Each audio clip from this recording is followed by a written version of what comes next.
بسم اللہ الرحمن الرحیم۔ السلام علیکم ڈیئر اسٹوڈنٹس، امید ہے آپ سب لوگ خیریت سے ہوں گے۔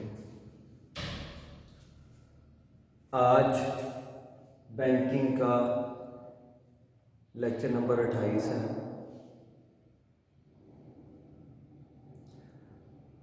لیکچر نمبر 27 میں ہم نے مرکزی بینک کے فرائض کے بارے میں پڑھا تھا اور ان فرائض میں ایک فرض یہ بھی تھا کہ مرکزی بینک کی مناپلی ہوتی ہے نوٹ جاری کرنے میں۔ پاکستان کے اندر نوٹ جاری کرنے کی ذمہ داری اسٹیٹ بینک آف پاکستان کے پاس ہے، جو وقتاً فوقتاً نوٹ جاری کرتا رہتا ہے۔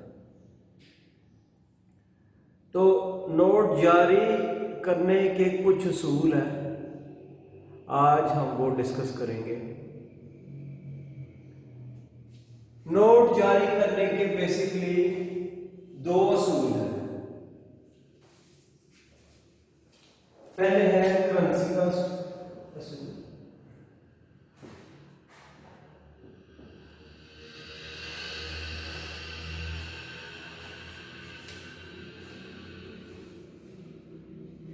مختلف ماہرین کی مختلف آراء ہیں اس بارے میں۔ کچھ ماہرین کرنسی کے اصول کے حامی ہیں، کچھ جو ہیں وہ بینکاری کے اصول کے حامی ہیں۔ تو آج ہم کرنسی کے اصول کے بارے میں پڑھیں گے۔ اس اصول کے مطابق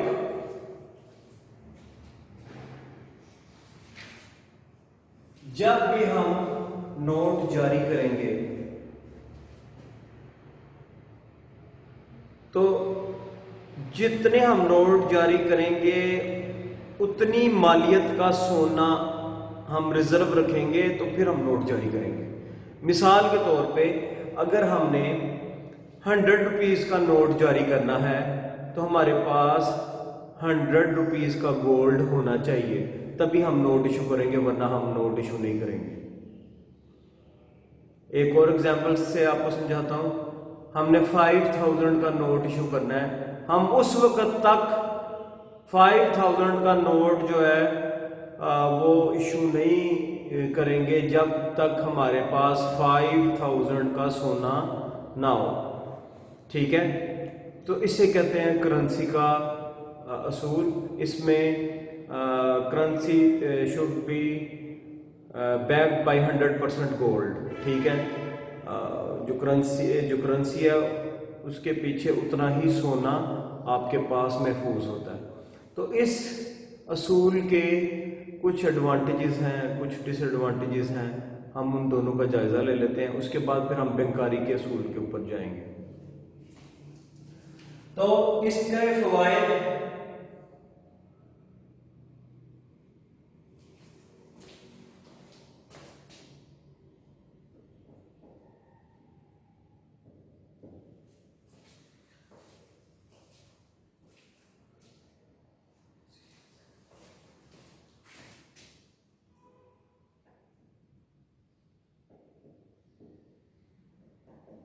محفوظیت،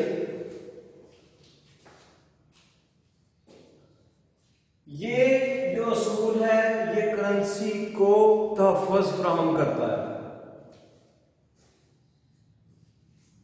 ٹھیک ہے؟ تحفظ فراہم کرتا ہے اور کرنسی کی بیرونی قدر سٹیبل رہتی ہے اور زائد نوٹ مارکیٹ میں نہیں آ سکتے، کیونکہ حکومت کے پاس سونا ہوگا تو وہ نوٹ ایشو کرے گی، اگر سونا نہیں ہے تو وہ نوٹ ایشو نہیں کر سکتی، ٹھیک ہے؟ تو محفوظیت ہے، کرنسی سٹیبل رہتی ہے، اس کا پہلا فائدہ یہ ہے۔ دوسرا، افراط زر سے بچاؤ۔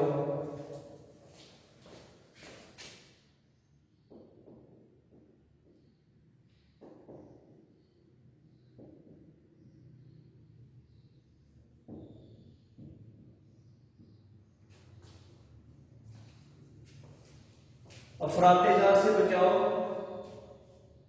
افراط زر اسی وقت پیدا ہوتا ہے جب ملک کے اندر زائد کرنسی ایشو ہو جائے،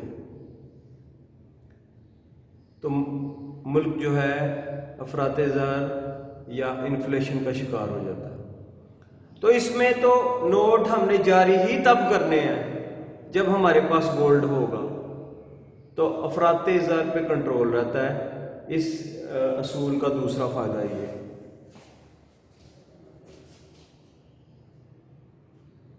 تیسرا اس کا فائدہ ہے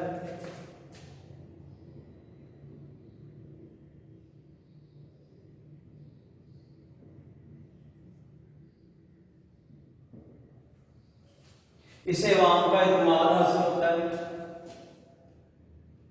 ٹھیک ہے، کیونکہ یہ کرنسی نوٹوں کی تبدیلی کی ضمانت یا یقین دہانی کراتا ہے. کیونکہ اگر آپ نوٹ واپس بھی کرانا چاہیں تو آپ آسانی سے کر سکتے ہیں. ٹھیک ہے، کیونکہ جو اسٹیٹ بینک آف پاکستان ہے اس کے پاس کرنسی نوٹوں کے اگینسٹ گولڈ ریزرو پڑا ہوتا ہے. ٹھیک ہے، تو اس کا یہ تیسرا فائدہ کہ اس سے عوام کا مکمل اعتماد حاصل ہوتا ہے. اس میں کرنسی زیادہ ایشو نہیں ہو سکتی. ٹھیک ہے، ظاہر بات ہے کسی کے پاس بھی ان لمیٹڈ گولڈ نہیں ہے، سونے کے وسیع ذخائر نہیں ہیں، تو وہ کرنسی کو سوچ سمجھ کے ہی ایشو کرتے ہیں کہ جتنا ہمارے پاس گولڈ ہے اتنی کرنسی جو ہے وہی ایشو کی جائے. ٹھیک ہے، تو یہ اس کے فوائد ہیں. جہاں اس کے فائدے ہیں وہاں پہ اس کے نقصانات بھی ہیں.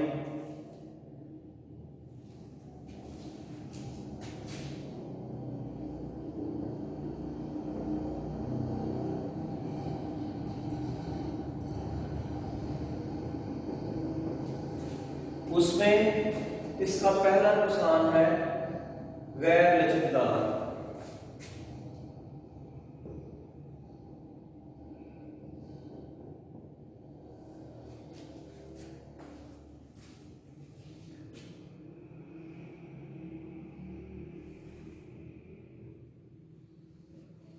غیر لچکدار کیسے ہے کہ اگر ایمرجنسی میں ملک کو کرنسی کی ضرورت پڑ جائے تو ملک کے پاس اگر سونے کے ذخائر نہیں ہیں تو آپ نوٹ نہیں چھاپ سکتے. ٹھیک ہے، ضرورت کے مطابق آپ نوٹ نہیں چھاپ سکتے. تو یہ غیر لچک انلاسٹک ہے. ٹھیک ہے، ایمرجنسی میں آپ کے پاس اگر سونے کے ذخائر ہوں گے تو پھر آپ اپنی ضرورت کو پورا کر سکتے ہیں. یہ اس کا پہلا نقصان ہے. اس کے بعد اس کا جو دوسرا نقصان ہے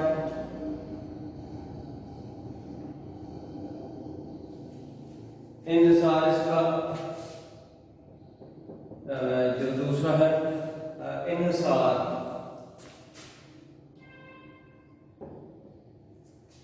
ملکی معیشت کا دار و مدار جو ہے وہ تجارت پہ ہوتا ہے. ملکی ترقی کا دار و مدار تجارت پہ ہوتا ہے، انحصار تجارت پہ ہوتا ہے. لیکن اس اصول کے مطابق ملکی ترقی کا انحصار تجارت کی بجائے سونے پہ ہوتا ہے. اگر سونا ہے تو وہ کرنسی چھاپ سکتے ہیں، ادروائز وہ کرنسی بھی نہیں چھاپ سکتے. تو یہ تجارت کو ایکسکلوڈ کر دیتا ہے یہ سسٹم. تو یہ اس کا دوسرا نقصان ہے. اس کے بعد تیسرا نقصان سونے کا ذخیرہ.